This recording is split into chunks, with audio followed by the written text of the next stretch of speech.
Hi friends, it's Kim Dudash with Dudash Farms.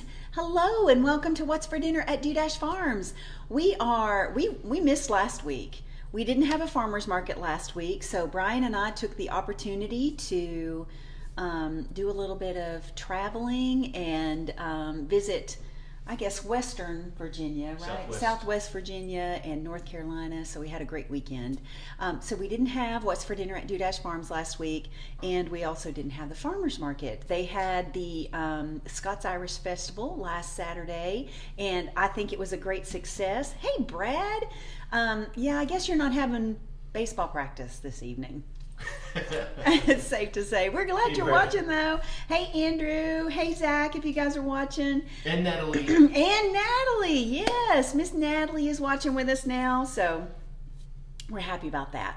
I'm glad you guys are safe, too, and everything is good. And Brad says hi. So, you guys, tonight we're going to do something a little bit different. We're going to show you how we go about curing and smoking bacon. So there's a misconception with some folks. They think that bacon is actually a cut that comes off of the pig. Excuse me, I've got a frog in my throat. But it is not. It is actually pork belly, and some butchers call that cut the side meat, and that is cured and smoked, and that is the bacon that you buy in the grocery store. Okay, so we are going to show you tonight how to take that side meat or pork belly, and Brian's going to share with you the ingredients that he uses to put together the cure that he lets the side meat soak in, and then we're going to show you what we do when we smoke it. So that is actually what bacon is. So we've had some customers who ask us if they can purchase bacon from us, and because it is a prepared product, we cannot sell it. That requires a totally different license than what we have, and it's required that bacon that is prepared for sale with that license is done in a commercial kitchen. So that's why we do not sell bacon. We've had a lot of people ask us about that. So I'm going to take you over and let Brian start showing you what he does to start preparing the pork belly or the side meat for curing so that we can smoke it. So let's go over here and see what he's got going on. Hey, Mr. Dudash. Hey, Kimmy. What you got? All right, so we actually are going to smoke a jowl and a pork belly. Yeah. So the jowl is a piece of the cheek. Yeah. And this is the jowl right here. Yeah. And it does tend to have more fat than meat, so right. That's why it's typically used more for seasoning. Yeah, and that's what we would put in our green beans or in our soup beans to season them. Yeah. So this is a belly that I've cut in half. Yeah. This is a full pork belly, y'all, or like we said, some butchers will call it the side meat. Yeah. So we know the exact weight of both of these packages. Yeah. And I mean, this is a big container, but we have plenty of room in the refrigerator downstairs. You don't need something this big. And basically, we're just going to cure this with salt and sugar. Got it. I'm going to rinse my hands here real quick. And the rule of thumb that I use is a half a tablespoon of salt per pound. Okay. And a half a teaspoon of sugar per pound. Okay. There's a lot of different recipes out there, and people get into black pepper and all types of other seasoning. You can do that if you want, but this is pretty simple and basic. Yeah, and we love it. Yeah. So we're just gonna go ahead and put the sugar on here. So we leave this in here for about 4 to 5 days, and each day I'll flip this over. Mm-hmm. And we keep it in the refrigerator, yeah. So it's not, it's not sitting out. Yeah. So he's going to put the salt and the sugar on here, and we do have a pork jowl in there. If you're wondering what that other piece of meat is, if you're just joining us. So obviously you have to have a smoker for this, so it's going to limit the number of people that want to do this. But if you ever wanted to take it on, I was always kind of intimidated by it. Yeah. But it's actually pretty easy to do. Yeah. The only thing I'll say is after the time it has spent in the refrigerator, you definitely want to rinse this off. Yes. To get as much salt off as you can. I've tried to mess with the ratio to reduce the amount of salt, because this can be on the salty side. Yeah. But what happens is it doesn't cure. So you end up with basically partially cured. So you need it, but you can also, once it has cured for the 4 to 5 days, you can rinse the excess salt Before you put it on the smoker. Before you put it on the smoker. You definitely want to rinse it off. Yeah. So Curtis Hilburn says, I'm hungry. Curtis, I know. You need to come see us, friend. You need to come and do a What's for Dinner at Dudash Farms with us. Rodney Pearson is watching. Mary Hughes is watching. Hey, Mary. We saw them earlier this week. And Donna Marie, John, and Amy are watching. Hey, guys. So we actually do a hot smoke. We have a regular smoker, like you would put a brisket in. Yeah. And a lot of people say, oh, you should only cold smoke it. But if you don't have a hot smoker, it works just as fine. Yeah. So what happens is it's going to be partially cooked. So you still have to pan fry it. Once we take it out of the smoker, we let it cool down. We'll slice it, package it up. Yeah. We'll even freeze some of that.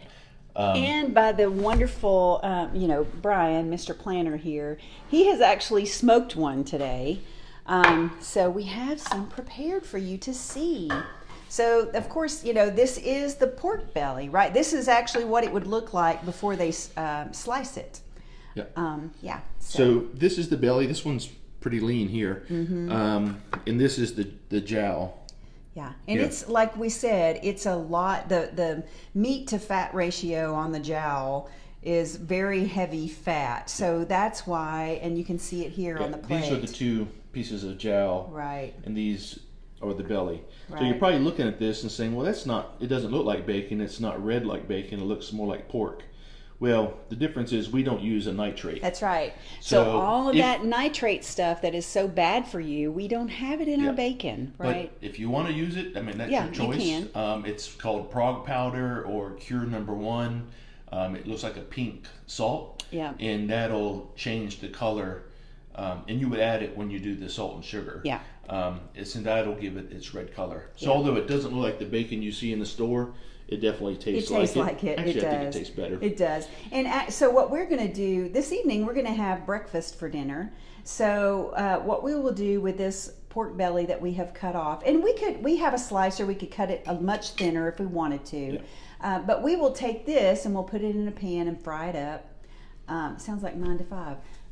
Bring home the bacon, fry it up in the pan. But we'll fry it up and it will actually be very, very good. And it doesn't have all those preservatives and nitrates in it. So, yeah.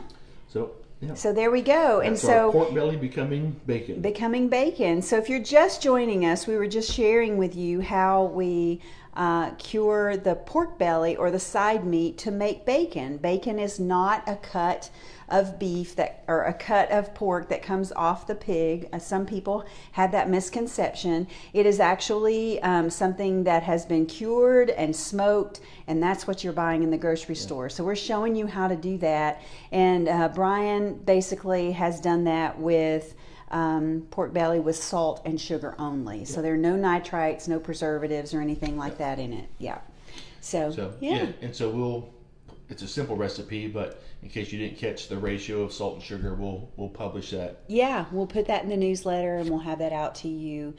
We'll have that out to you soon. Yeah, and this sure smells good, huh? It does. So you guys, you know what we're going to do? We're going to have breakfast for dinner. Yeah, we're going to cook up some eggs. We're going to fry up some of this bacon, and yeah, it's going to be really yummy. Your mom's watching, so say hi, Mom. Hi, Mom. Glad you survived your hurricane. I know. Mary Hughes says that looks delicious. Karen Hilton is hey, Karen. So yeah, we have lots of family members in Florida, and we are so thankful that they made that everything was good. So not a lot of struggle there, and we're very, very thankful for that. Greta says, looks delicious. Yes, Greta, you have to come over for dinner and have some bacon.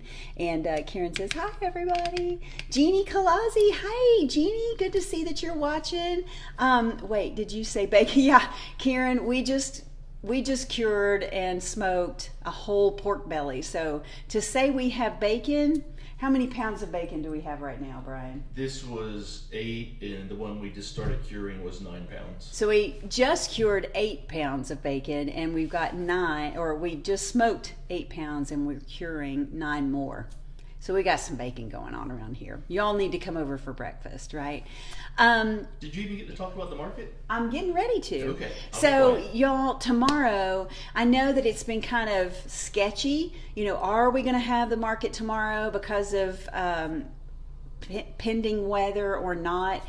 The storm has actually moved quite a bit east. So what they were expecting for us in terms of rain and high winds, we're not expecting that tomorrow. So we are going to have a farmer's market tomorrow. It may be rainy, maybe a little rainy, but we are going to have the market in the morning at Dandridge or in Dandridge. So if come out and see us at the Dandridge Farmer's Market, we would love to see you. We missed you last week because of the Scots-Irish Festival, which I heard was absolutely amazing.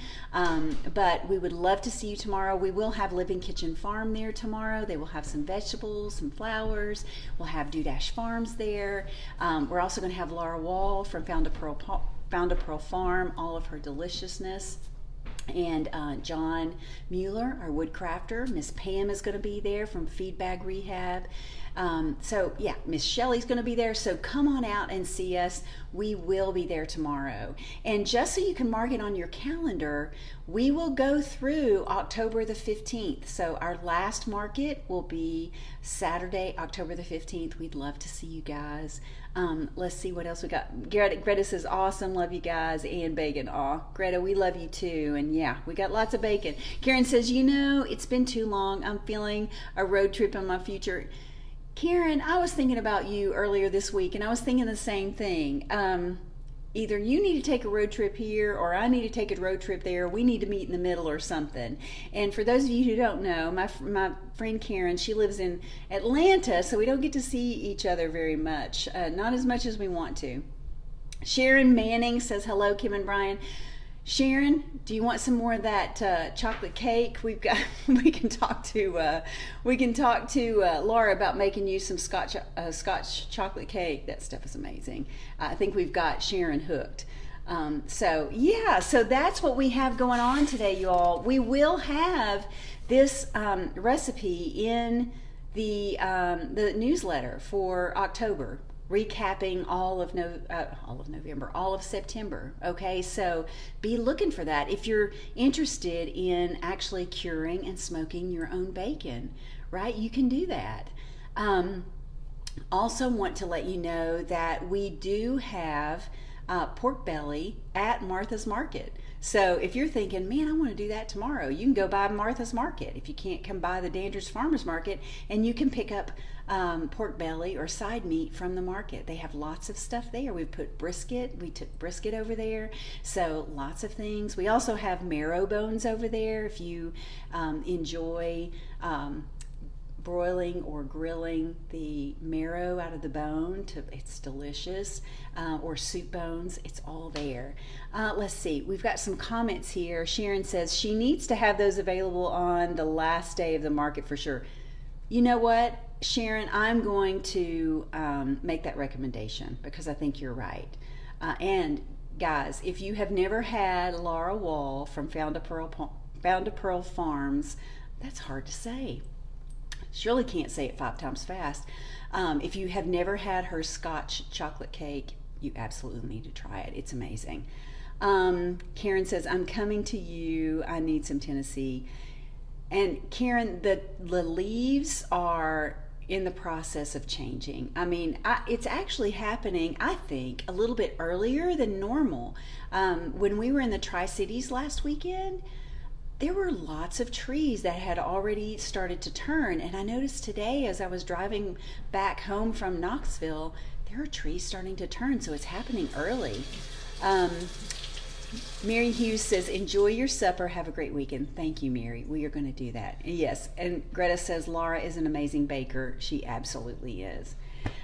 So you guys, if you are interested in learning how to cure and smoke your bacon, make sure you hop on over to Do-Farms website. It's do-farms.com, and subscribe to our newsletter, and that will be coming out in the next few days. It will have that and all of our recipes from September. And I think what we're about to do is cook us up some eggs, make us a little bit of toast, and fry up some of this delicious bacon. So you guys have a great weekend. If you are in the Dandridge area, come by, see us in the morning at the Dandridge Farmers Market. We would absolutely love to see you. And we will talk to you soon. We'll see you next Friday. Yes. Yeah. Hola. Hola. Bye, y'all.